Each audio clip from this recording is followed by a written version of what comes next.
Hello everyone, welcome here in our People Work Technology studio on the Media Park in the Netherlands, the center of media, television and radio. And today we'll be talking one of the most important subjects in modern business, cybersecurity of course. Because in a world where threats evolve faster than ever, it's not just about technology, it's about partnerships, it's about strategy, it's about trust. And to explore that, I'm joined by two leading voices in the cybersecurity and digital transformation world. From France, on my left side, and for you viewers on the right side, we have Bernard Bontel, Field CTO EMEA from Tenable. Yeah. You're a man who's been on the forefront of Europe's cybersecurity evolution for a longer time. Yeah. And you know everything about exposure management and proactive defense. And on the right side from the Netherlands, because this is a European broadcast almost, yes. We have Eugène Thuymann, CEO of SLTN. Yeah, you have a company that bridges technology and strategy and help organizations in true digital resilience. Don't you? Yeah. For a longer time. Yep. Bernard, permettez-moi de dire, c'est un vrai plaisir de vous accueillir dans cette conversation européenne. Merci beaucoup. Je n'attendais pas une question en français. I was not expecting a French question. Thanks a lot. France and the Netherlands may be separated by borders and maybe a little bit by language. Although we have the same colors in our flags. And the same culture. And the same culture. And even my family once came from France to this country. But you already have a clear vision on how you should help organizations stay one step ahead of cyber threats from Tenable. Yes. The cyber threats are very important today. And as you said as an introduction, they are growing, they are spreading everywhere. We have headlines every single day with data breaches. Yeah. When I started 25 years ago, I think data breaches was not so common. Mm-hmm. And we had a breach every 6 months. Every 6 months. And today we have breaches every day, and many of them in a single day. Yeah, it's amazing. This table is a bit of a Champions League of cybersecurity for me. Tenable and SLTN, you've been working together and joined forces to defend companies and organizations for a longer time. I always like to kick off, and you know that, Eugène, with my yes and no questions. I know. So you both get 3. So are you ready? Oh, Bernard, there's only yes and no. Okay. No opinion does not exist in my life. And we don't have it. We don't have a choice. That's the issue. And we don't know the questions in advance. So okay. let's go. Let's go. Bernard, will 2025 be a real turning point in how organizations think about cyber resilience? Yes. Eugène, would you say that cyber resilience is now discussed more often in the boardroom than in the server room? Yes, it is. Yes. Bernard, do you believe that European organizations are finally taking exposure management seriously? Or not yet? Not yet. Not yet. No. There's a no for me. Eugène, are Dutch companies moving fast enough to a truly risk-based security model? No. No? Too slow? We'll come back. I said no. Yeah? Just no. Just no. Well, we'll come back there. Bernard, will AI do more good than harm in cybersecurity over the next few years? Yes. Yeah. Eugène, would you describe SLTN Tenable partnership as a more strategic or a purely technical partnership? Strategic. Strategic. Yes. Excellent.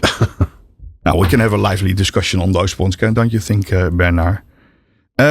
You are both well known, SLTN and Tenable, for technical excellence.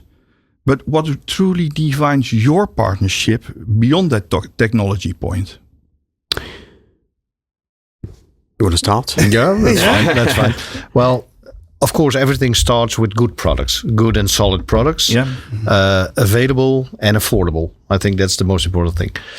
The next thing you always have is it's a people's business. It's a people's business, so the Tenable culture and the SLTN culture have to fit. But together, we have to fit at customer levels. Because also with a customer, it's all about trust and, of course, availability of technology. And I think that's what combines our partnership over a long-term period. They evolved and acquired new products. Yeah. We evolved due to the cyber criminals we had to evolve and do the business and get things up, get more defense in there. So that's how we started, and that's how we're still growing together. But if you look at your companies, if you look at SLTN, look at Tenable, because you said it's a people business, it's people working together, it's cultures coming together, but we're all coming from a technical background. You're even chief technical officer. Field. So I think Tenable has a vision. As a company, we started roughly 20 years ago around helping organizations to reduce their risk. Yeah. That was trying to find vulnerabilities, and that was a network security time, when we started. Without having, partners, we can't execute that vision. And when I say partners, I want to expand if we have a third, partner around the table, which is our common customers. It's a trust, as you said, between people, process, and technology. We owe the fact that we need to be able to give to our customers and our partners a technology which is fighting the problem that we have today and having the vision for tomorrow. But without having that trust relationship, as you mentioned, most of our customers is not only expect from us to deliver a product. They come to us and say, how can you help me? How can you help me on this new threat? How can you help me on this new domain? We can't do that alone. We have to be together. Eugène said it's a strategic alliance between you two. Yeah. How does it translate to how you're moving forward together to Eugène's customers, to say business market in general? I mean, we make updates on a regular basis about our vision, our strategy to align the service you are delivering. Yep. And this is not just a one shot every year. It's really having team working together all the time. Yeah. It's a continuous operation. Yeah, it's not planning for half year or a year. It's of course, there are formal planning sessions, QBRs and those kind of things. But I think most important thing is everything's moving so fast. Threats are coming more often and more serious than ever. Of course, we got NIST 2 from risk and compliance. We hope we get it someday. Oh well, it's a lot of customers are already acting on NIST 2. That politicians are a bit slow. Hey, that happens. That's nothing new, as we all know. But I think everything is moving fast, and we have to be there. We have to evolve and communicate with each other. And of course, from a cybersecurity perspective, everybody can say they have a good product, but you need to prove that you have the good products. Yeah. And that is working with somebody from a trust.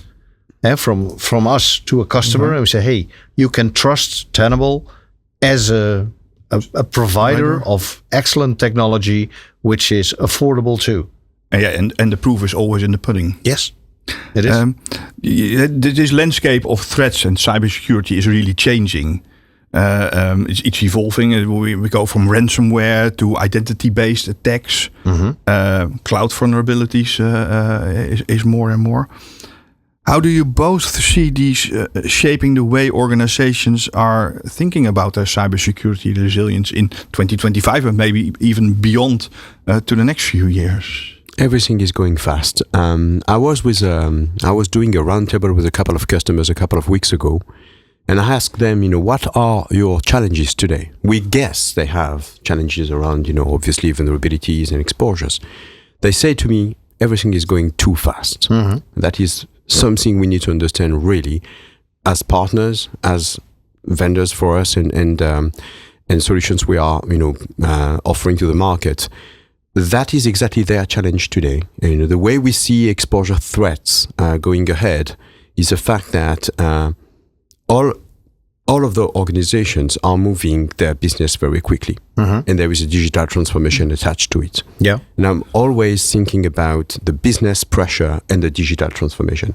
As soon as you are changing your attack surface, there is a risk which is increasing. As soon as those organizations went to the cloud, they took more risk. And now, obviously, we will talk about that certainly later. AI is also a new risk for them. Yeah, so I would like to be asking about specific shifts that are going around on vulnerability for CISOs, and do they now prioritize their risk on a different way than they did before? Well, I think they're being forced that way by the situation, your environment. So that's one thing. The other thing, we cannot ignore the coming of AI, the coming and the being of AI. So everything is under much more pressure than it used to be. Like there are always criminals who want to make money. That's one. Yeah. But now we have state-sponsored countries like Korea, like Russia, who are already heavily involved in that too. So actually that's a second crime wave coming toward us. And then I think the third thing is we're all confused about, say, the US. What is going on? Are they touching our data and everything? So the sovereign cloud discussion is coming, the multi-hybrid cloud. Digitization is increasing. In nearly every product, there is some sort of IT. And those kind of things all combined makes that everything is heavily under pressure. But the CISO has to make decisions, but he can only make the decisions if he knows the full playing field. And as Bernard said, everything's moving so fast, and it's becoming so new that it's very difficult to know the real environment. And that's for the individual CISO. That's in Dutch you would say a hell of a job. Yeah, and maybe even impossible. And then maybe your knowledge about exposure management and all these threats that are coming is vital to their strategic planning. They are coming from a place where their teams have been running in silo. One team for managing the vulnerabilities, the other team for managing the cloud security, the other team for managing identity. That doesn't work anymore because attackers are not in silo. Attackers are looking after one thing, what we call an attack path. Yeah. They find a path, they go to it, and they target the data, and we talk about the data, which is very important. Yep.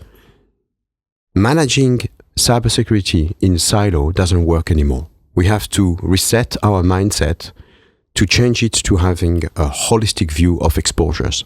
That is what it is, exposure management. It is around understanding exposures, not in silo. Because as you said, the CISO cannot do that anymore because he has to report to the board and he cannot go to each and single tool, each and single team having a different process, different people and different capacity. So exposure management is all around, putting everything together from an exposure standpoint. How do you translate this to your clients, Eugène? Well, it's there's like you got and the exposure. Exposure is all over the data. Yeah. But data is becoming even more important now for companies that help them transform because we got AI. And we don't want to have our vital data exposed to the public cloud. So you have to do data governance and know who's able to work with the data. And of course, you got the data security in there. And that's a total set at this time because customers want to move on with AI. But on the same way, they have an issue because, hey, there's a threat at our data too. Yeah. So how do you expose that or how do you discuss that? That's a tough question. And it depends on in what phase the customer is. If the customer is in finance, the banks and insurance companies are more advanced in IT, security, governance than, say, production companies. Yeah. And of course, there's the cost of everything. It's just like an insurance. You can insure everything, but then you're out of money. It's a risk assessment. It's a risk assessment, but then you have to know what kind of risks are out there. And a lot of people, a lot of companies, mid-sized companies, have no clue what's really out there. Mm. Just a personal question, Bernard. You've been already years in this field. 25 years. 25 years. Mm-hmm. That has been changing all the time. What keeps you inspired to act on this level and to fulfill your role as field CTO? As you can see, I'm passionate by this domain. You know, when I started 25 years ago, I was an identity and access management specialist, and it was around, you know, protecting the network and having people having access to some services, or everything was on-prem. I think that didn't change. In fact, you know, the identity is still the key for everything, the key of the kingdom, the key of the access. We still have identities. We still have access to some services. Now, I'm passionate because, you know, I see the evolution of the threats, and I think the people need to understand that the challenge. I like the challenges. You know, I like learning. I like, you know, I jumped into AI 30 years ago myself, as I have a master degree on AI. Before anyone knew what it was. But the concept didn't change. So I like the fact that the concept didn't change, but the technology evolved very quickly. So I'm still very curious. I'm still very open to learn. And that's why, you know, as being a field CTO at Tenable is a company that evolved very quickly for the past 4 years. And I like that evolution, so I'm still very passionate by the technologies. If we talk about threats, and we talk about cybersecurity, especially of the role of a CISO, and if you want to make a strategic planning, you should have insights. You should know what you're dealing with. Is the insight already there? How do you give the insight? The first we need is visibility and the data. Okay, so we need to be able to collect all of those exposures and information into one place. And after that, the insight is a second step, you know, understanding the risk, understanding the prioritization. You talked about prioritization. Having the business context is very important. One of the questions that the CISO has is, am I exposed? They don't care about the technology. They don't care about how. We have two levels. We have the security practitioners. They are specialists in their domain, the cloud, the IT, OT, and identity. And we have an abstraction layer where the CISO need to be able to understand every morning, looking at the news, there is a new threat. Am I exposed? So that is why the insight is very important, which is understanding the risk and being able to say, this is very important for me today, less important. Do you both have a common example of how this insight really helped, or how did it change the way a customer or a client or an organization looked at it? I think if you 2 years, 3 years ago, if you look for vulnerability in legacy applications and things like that, you did pen testing. Yeah. Now you got fully automated, AI-driven pen testing. Just to give you an example, it's the same trick, but now it happens thousands of times faster. So it exposes you. No, you get. So you don't have to go through all the way by hiring an ethical hacker. That's fully automated.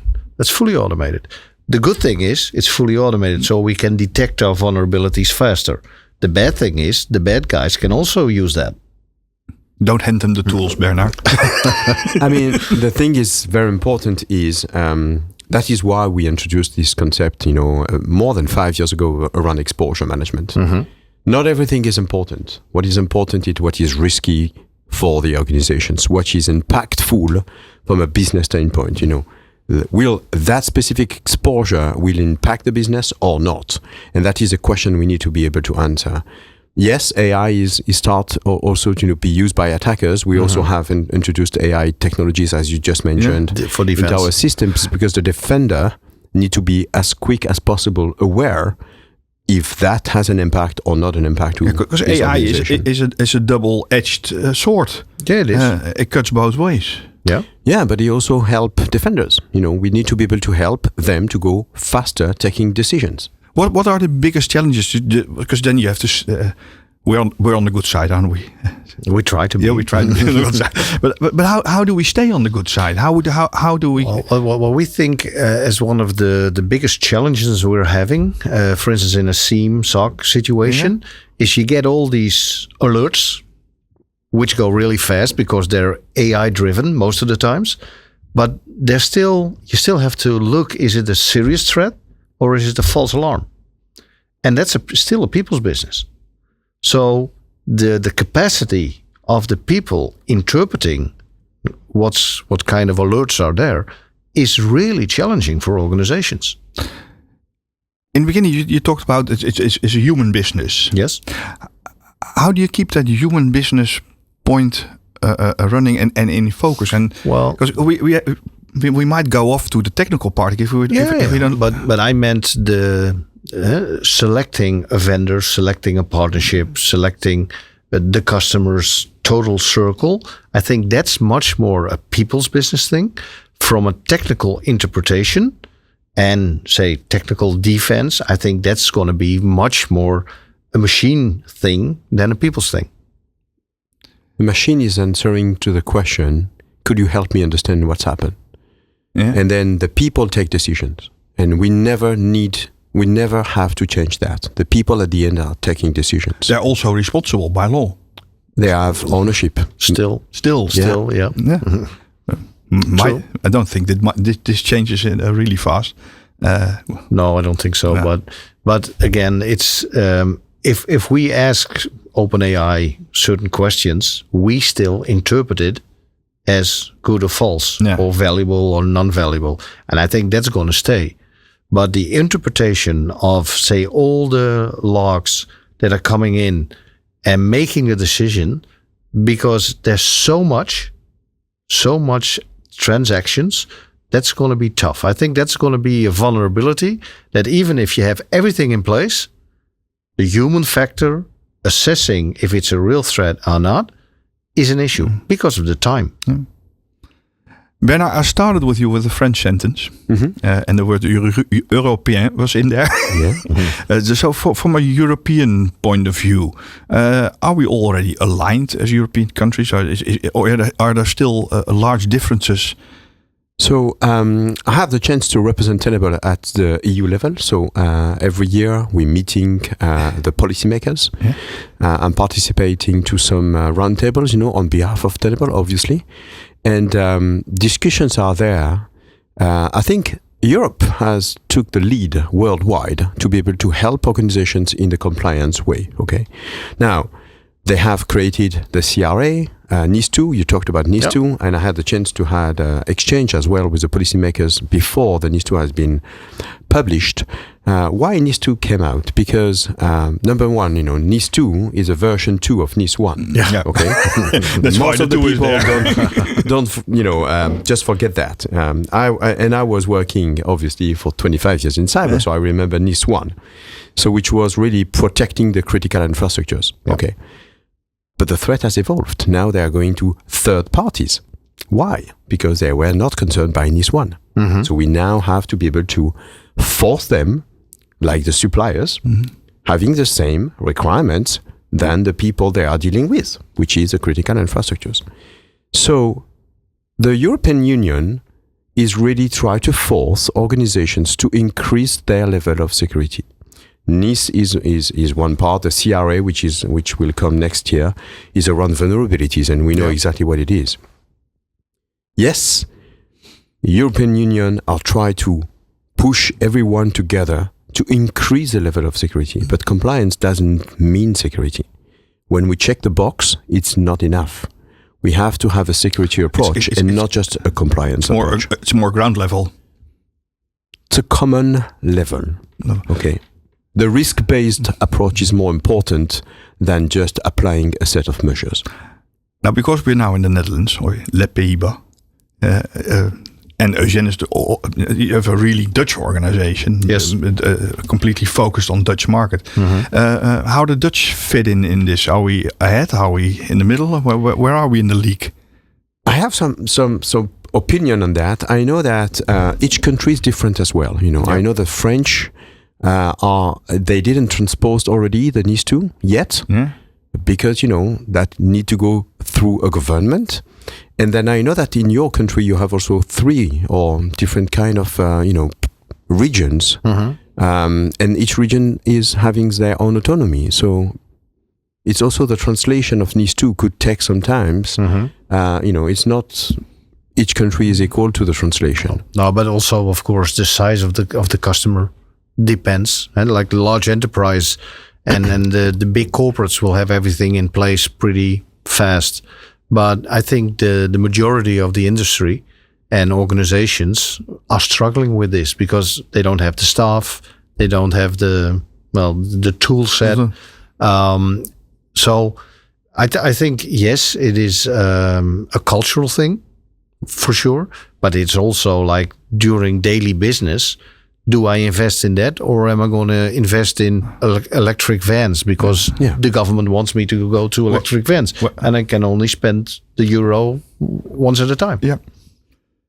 If we look beyond, we're in 2025 making this this interview or this smart talk, and we look ahead for 2026, 2027. Where will be the focus points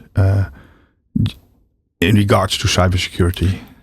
I think, and I said this before, I think quantum safe and the encryption. I think personally, encryption of data at the highest level, and quantum safe means that even a quantum computer cannot decrypt the data. I think that's going to be one of the most important things because you want to protect your data, but you can never protect a burglar coming in, say the house. If he uses a caterpillar or whatever, he comes in. So I think encryption is going to be very, very important. I think operational technology, operational security, OT security, needs to have more attention. And the third thing that is coming, of course, is the humanoid robots. Yeah, and not from a security perspective, but from entering our universe. And our universe, our daily universe, our daily business models. Those are the three things I think are going to be. And of course, you will see the more maturity of AI. So not generative AI, but augmented AI and the AI that's coming after that. Yeah, agentic. Yeah, not augmented, but agentic. Agentic AI. Yes. And from your point of view, Bernard? I think we will see more and more the attack surface fragmented. I think people went to the cloud 10 years ago. They accelerated during the COVID period of time. And they moved part of their business or part of their infrastructure into the cloud. They kept part of it on-prem as well. So we're not into a full cloud. We are in a hybrid world.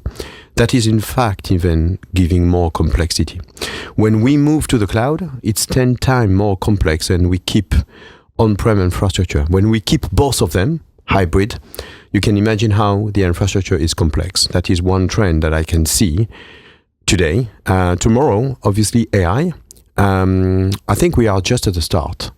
You said, AI is a knife with two sides. Yeah. Attackers are using AI. But I think controlling AI, we have shadow AI today already. I think AI... People using AI because they don't get a safe solution from their own company. Going back to what I said, the customer said it's too fast. AI is too fast today. I think everyone want to use AI. They didn't want to change. They didn't want to choose.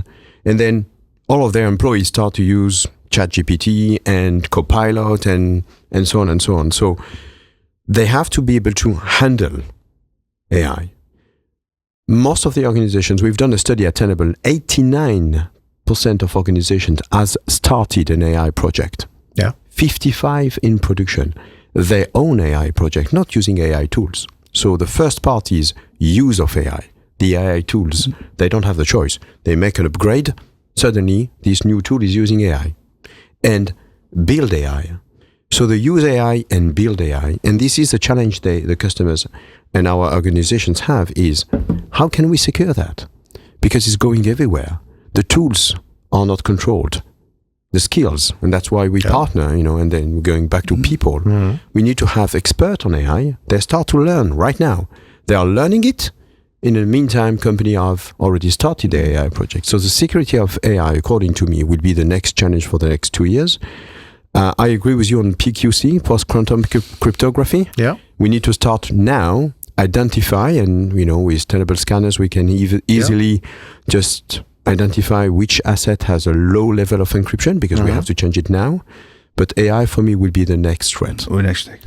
I thank you very much for this Shall we go out with a quote? Oh yeah, that's all perfect. Last year I was on stage at Canales. Yeah. And then we were talking about AI, of course. And I made up the quote, and I really did myself. AI is a toddler. Wait until she gets to puberty. And where are we now? Oh, we're still crawling. We're still crawling. Yeah. Yeah. And I know as a father, puberty is hell. I think most people who are watching will know what I mean. We'll acknowledge it. But I found it a nice metaphor. Yeah, thank you. We're going to do something with it. Okay. Yeah, sure. Thank you very much, thank you, Eugène. And thank you very much, Bernard Bontel, thank you for coming here. It was a pleasure. Eugène is what we call a friend of our broadcasts. I'm a frequent visitor. And Eugène is a French name, no? Yeah, it is. Yeah. Et je parle français. Voilà, on va continuer en français. But for all the people who are listening now, not the French. But we really like to invite you to become a friend of our show, and maybe come back next year with pleasure and find out all the new threats and things. Thank you very much for watching this broadcast with Eugène Thuymann from SLTN and Bernard Bontel from Tenable. At People Work Technology, we like to tell the stories behind the ICT, behind the technology, and this is all about humans business. We really like that you're watching. Leave a comment, and we'll find you next time.